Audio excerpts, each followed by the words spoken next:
स्वास्थ्य के बारे में भी सबको लाभ दिलाते हैं, देते हैं, और वैसा ही आध्यात्मिक का उपदेश भी करते हैं। वैसा करना चाहिए, इसलिए कहते हैं बी एंड डे। पहले जो है आप बन जाओ, उसके बाद तुम वितरण करते रहो। अरे पैसा हो तो बांटो, ले पैसा नहीं तो कहाँ से बांटे?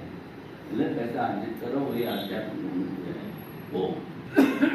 परमात्मा की शक्ति आपके अंदर है और वो चेतन रूप से विद्यमान रहता है, और इस शक्ति के द्वारा आपकी मन, बुद्धि, चित्त, अहंकार, इंद्रियां, शरीर की सभी चीज जागृत हैं। जिस दिन आपके अंदर से वो आत्मा की शक्ति निकल जाएगी कि शरीर मुर्दा बन के पड़ा रहेगा। इस शरीर में कुछ भी नहीं है, न आँख देखेगी, न कान सुनेगी, न दिमाग चलेगा, न मुंह खाएगा, न पिएगा, न बोलेगा, न हाथ पैर हिले, न हिलेगा, न डुलेगा, सब निजी हो जाते हैं। एक परमात्मा की शक्ति आपके अंदर है, जिसके कारण से सभी गतिविधियां आपके शरीर के अंदर हो रही है। उस चेतन तत्व को जानना ही मोक्ष की प्राप्ति है। ये स्वामी जी ने आपको अपनी उद्बोधन में कहा। विदधाति पूर्वं यो वै वेदांश्च प्रहिणोति तस्मै ब्रह्मदेवमात्मबुद्धिप्रकाशं मोक्षर्वै शरणमहं प्रपद्ये। ओम शांति शांति शांति।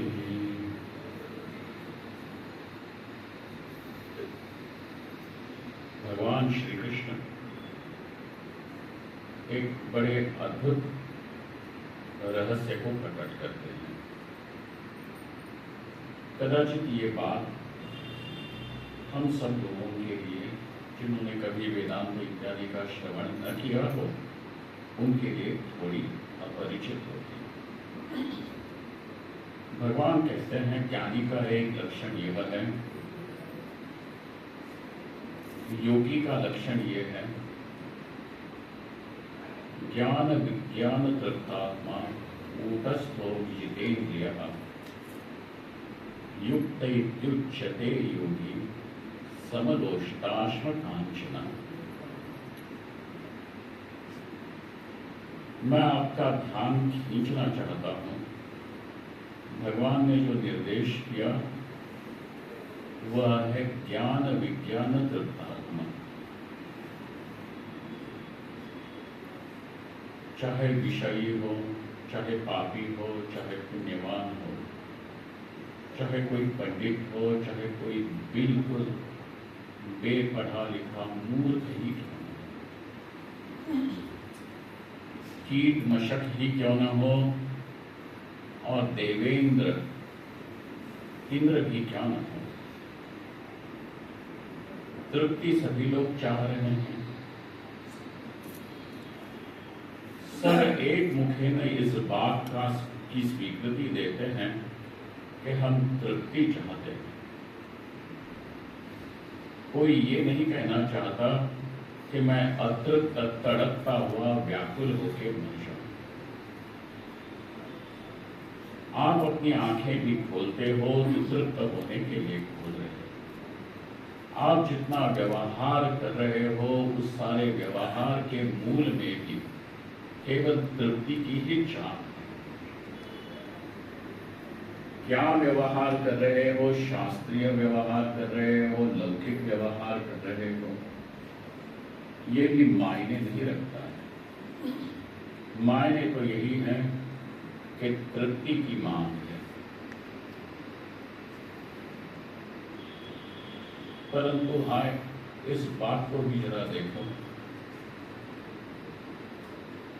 कैसी विचित्र बात है कि यहाँ पे जन्म से लेकर के मृत्यु तक सभी लोग तृप्ति चाह रहे हैं, चाहे वो कोई बालक ही क्यों न हो, वृद्ध ही क्यों न हो, या तो मरणासन्न व्यक्ति ही क्यों न हो।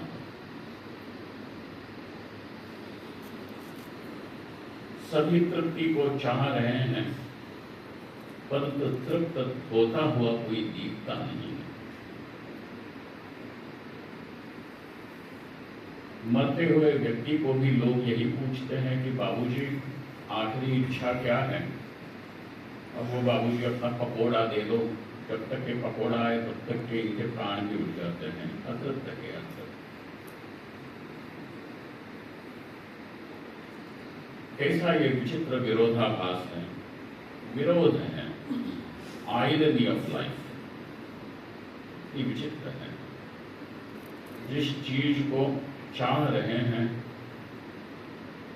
और वास्तविकता से चाह रहे हैं, आप स्त्री के जरिए चाह रहे हो, धन के जरिए चाह रहे हो, पद प्रतिष्ठा के जरिए चाह रहे हो, लेकिन मिलता हुआ किसी को नहीं दिखता।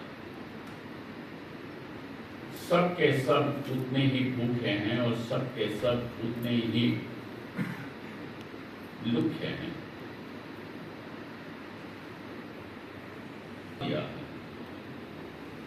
भगवान भाष्यकार तृप्तात्मा के लिए ये कहते हैं, संजात अलम प्रत्ययः यस्मिन् सः, कि एक वही है। भगवान भाष्यकार अर्थात भगवान शंकराचार्य उनके भाष्य में कहते हैं संजात अलम प्रत्ययः, अर्थात वो व्यक्ति ऐसा है कि जिसमें अब अलम प्रत्यय, अलम बस हो गया और किसी चीज की इच्छा नहीं है, कोई आंतरिक मांग नहीं है, ना ही कोई बाह्य मांग है। लोग वास्तविकता से कोई इसी में ही मर जाते हैं, तड़पते हुए मरते हैं कि कुछ बाहर से मिले, या तो कोई लोग कहते हैं कुछ भीतर से मिले, कोई बाहर तो कोई भीतर, कोई यहाँ तो कोई वहां, खोज ही रहा है लेकिन मिलता हुआ कोई नहीं। केवल एक ही कृष्ण भगवान के नजरों में वही है और उसके लिए भगवान ने कहा वही तृप्तात्मा है। जब तक के व्यक्ति ये भी सोच रहा है कि अगले पल कुछ हो जाए, अगले क्षण कुछ प्राप्ति हो जाए, यहां नहीं वहां हो जाए, यदि इस लोक में नहीं तो परलोक में हो जाए, इस वस्तु में नहीं तो उस वस्तु में हो जाए, आम में नहीं तो अंगूर में हो जाए, इस स्त्री में नहीं तो उस स्त्री में हो जाए। इस प्रकार अपने तृप्ति को तो हम बस यही देख रहे हैं, कहीं और कहीं और कहीं और कहीं और। अलम प्रत्यय मतलब अब ये तृप्त है, इसीलिए कह सकता है कि किसी चीज की आवश्यकता नहीं है, ना ही इहलौकिक वस्तु की आवश्यकता है, ना ही पारलौकिक वस्तु की आवश्यकता है, ना ही बाह्य ना ही आंतरिक, किसी की भी नहीं। अलम प्रत्यय, और उसके अलम प्रत्यय के लिए क्या कारणभूत हो सकता है? तो भगवान कृष्ण कहते हैं ज्ञान विज्ञान तृप्तात्मा, वो ज्ञान और विज्ञान से तृप्त है। यही विषय प्राप्ति से नहीं, कोई पद प्रतिष्ठा के प्राप्ति से नहीं, किसी ने की हुई प्रशंसा और प्रमाण पत्रों से भी उसकी तृप्ति नहीं है। उसकी तृप्ति का कारण ज्ञान और विज्ञान है। भगवान जिस ज्ञान और विज्ञान की बात कर रहे हैं उसी को हम आत्मज्ञान कहते हैं, उसी को हम ब्रह्मज्ञान कहते हैं। वही एकमात्र वस्तु है कि जिससे निशंक निस्संदेह तृप्ति हो जाती है। यदि आप कहो कि विषयों से तृप्ति होगी तो आपके ही अनुभव आपके विरुद्ध साक्ष्य दे देंगे कि चाहे जितना विषयों का भोग करो तृप्ति होती नहीं है। अगर तृप्त हो जाते तो और लाओ ये मांग क्यों होती? यदि की हुई प्रशंसा से ही तृप्ति हो जाती तो क्यों कहते कि और करो मेरी प्रशंसा, और करो मेरी स्तुतियां, क्यों मांगते? यदि प्रतिष्ठा से ही होती तो प्रतिष्ठा और चाहिए, जायदाद और चाहिए, और प्रॉपर्टियां जोड़ूं, ये इच्छा क्यों होती? इसका अर्थ यही है कि तुम्हारे ही अनुभव छींक छींक के कह रहे हैं कि जिस रास्ते तुम तृप्ति की इच्छा करते हो वे तो बिल्कुल बेकार हैं।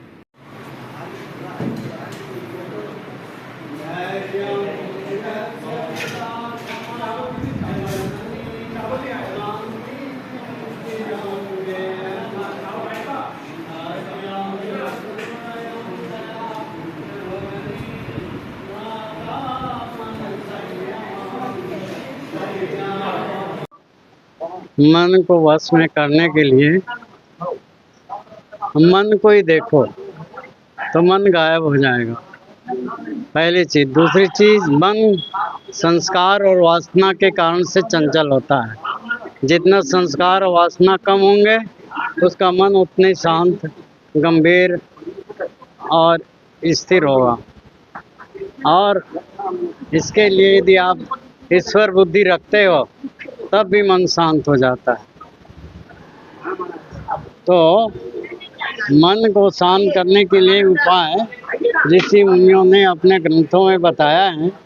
उनके स्वाध्याय करने से क्षणिक मन की शांति, तो पूजा करो, पाठ करो, तो जब तक करते हो तब तक मन स्थिर हो जाता है। परंतु जैसे ही पूजा वगैरह करने से अलग होते हो, मन फिर अपनी उसी भाग दौड़ में लग जाता है। तो मन को स्थायी यदि चाहिए तो उसके लिए किसी सद्गुरु के सानिध्य में रहकर मन को स्थिर करने की टेक्निक सीखना चाहिए। वो टेक्निक मिल गया तो आदमी मस्त हो जाता है, नहीं तो भटकते रहता है।